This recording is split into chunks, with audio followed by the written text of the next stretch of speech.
Hello everybody and welcome back to another episode. Today we are talking all about Iron Maiden's 2022 Legacy of the Beast set list. I wrote an entire article about this, sort of guessing what would be in the set list. Bruce Dickinson kind of threw some cold water on that with recent comments that he's made. He did come out and say that it's almost a certainty that they played the first 3 songs off of Senjutsu and nothing else because they're saving it for the big Senjutsu World Tour that they're doing after this. So that's a little disappointing that we won't be able to get to hear Hell on Earth or any of the other classic tracks off Senjutsu, but we'll get to hear them later, and they'll play the album in full. So, win-win.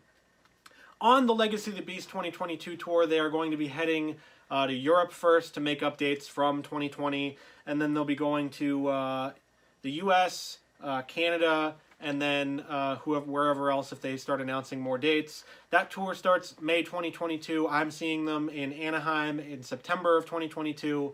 So if anybody's going, you can see me there at the Honda Center.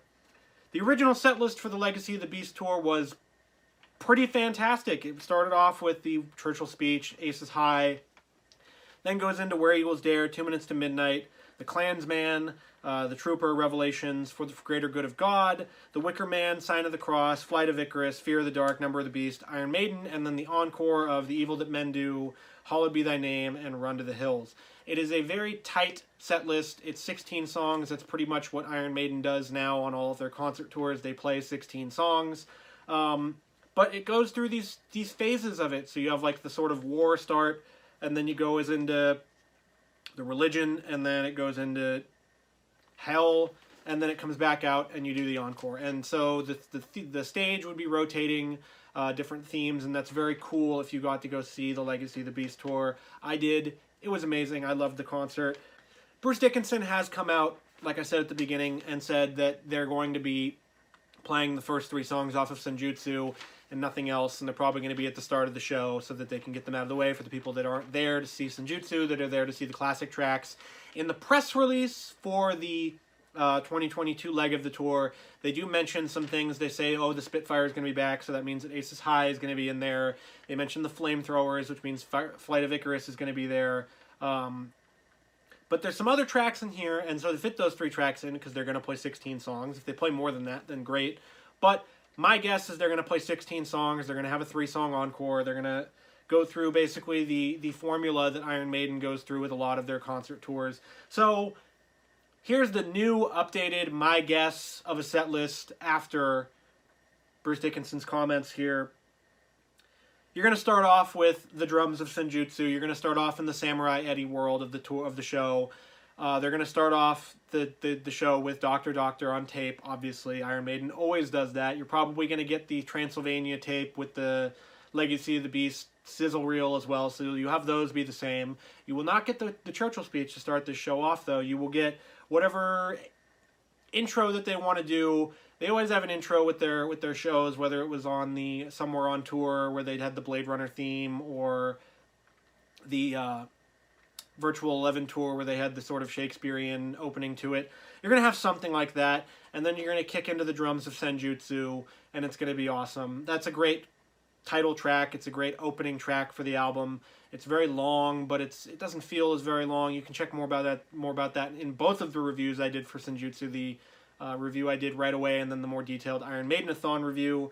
Next up after that would be Stratego, which is a great way to go from Senjutsu into Stratego, because Stratego is sort of the peppy, poppy, sort of power slave sounding track that they put on the album, and it breaks up, a long song with a short sort of hammer song, and that song's great. That one will probably pick the audience back up after they, sit through Senjutsu. And then you're going to get to Writing on the Wall, because this song was the lead single off of the album. It's the one that they started the promotion with. They had the whole big WOTW promotion, the Belshazzar's Feast. You're going to get the Belshazzar's Feast on the tour with Writing on the Wall. Another one I can't wait to hear, the entire crowd singing. Even the old codgers out there that don't like Writing on the Wall or don't like the new era of Iron Maiden, I think you might have a hard time not singing this one. But after that, you get back into the Legacy of the Beast, the classic stuff. You have the Trooper to basically get all of the old codgers that I was talking about back into the show. And then you're going to have either... This one, I couldn't figure it out because they're probably going to have to cut one of these two songs. It's probably going to be either The Klansman or Sign of the Cross. I don't know which one they would pick. I love both of the songs. The Klansman is great with Bruce. Sign of the Cross is great with Bruce. The Sign of the Cross fits more in with the religious stuff, but the Klansman fits more in with the war stuff. So, I don't know. Flip a coin. It's going to be one of those two songs. They're going to cut one of them. That sucks, but that's, how it's going to work. Number 6, because we're going back into the religious area, the religious world, is going to be Revelations. This is a great song live. It fits in. It was the 6th song in the first one. It's going to be the 6th song here.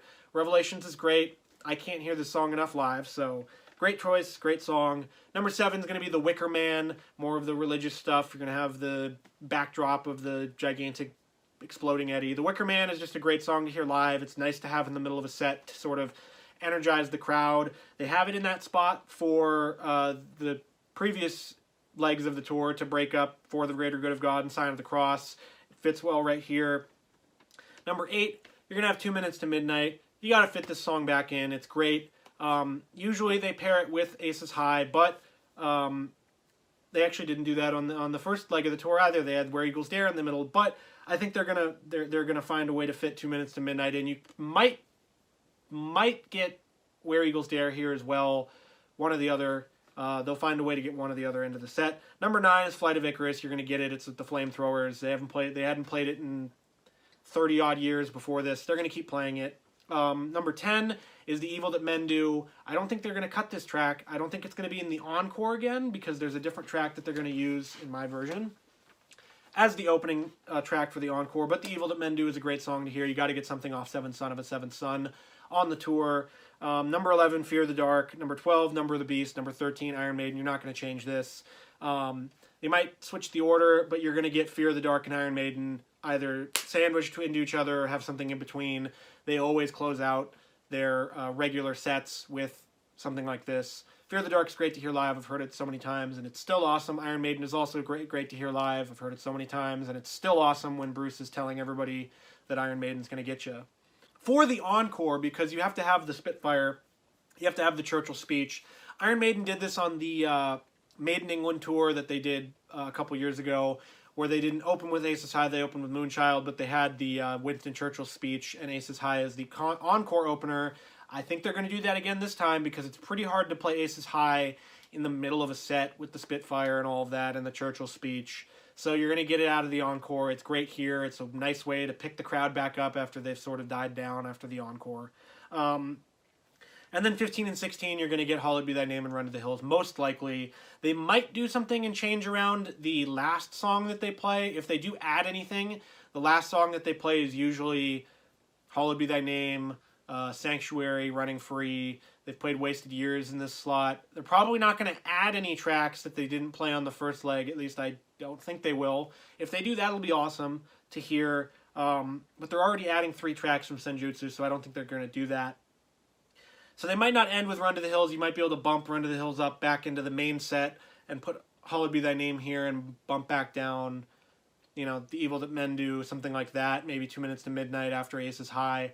The exact order, I don't think is not what I'm, perfectly sound on, but the tracks, the 16 tracks that they're going to play, or the 16, 17 odd tracks that they're going to play, I'm almost certain of this. I don't have any insider information. This is just my educated guess based on, being an Iron Maiden fan for a decade and analyzing their set lists like it's a college course. But the new set list cuts out For the Greater Good of God, Where Eagles Dare, / 2 Minutes to Midnight, and Sign of the Cross / the Klansman. You're going to get some of those songs taken out. I think For the Greater Good of God is going to have to get thrown out.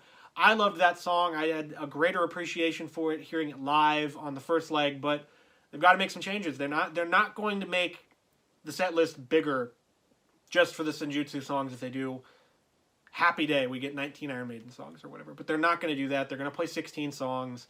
So you got to cut out 3. You got to cut out 3, and then you're going to put the Senjutsu songs at the top. That is my guess as to what they're going to play. I hope I'm wrong on some of these things, because obviously more Iron Maiden is going to be great. But let me know in the comments what you think they're going to play on the tour, what songs you think they're going to cut out, and Make sure you like, comment, and subscribe, and do all that stuff. Subscribe for more Iron Maiden content. We went through all of the Iron Maiden albums and Iron Maiden-a-thon. We've gone through this as an unboxing.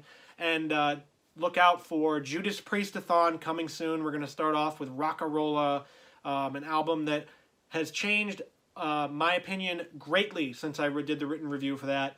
So make sure to look out for that, and look out for more heavy metal and horror and video game content out there. But thank you for watching. Up the irons, and Iron Maiden will always get you, and thanks for watching.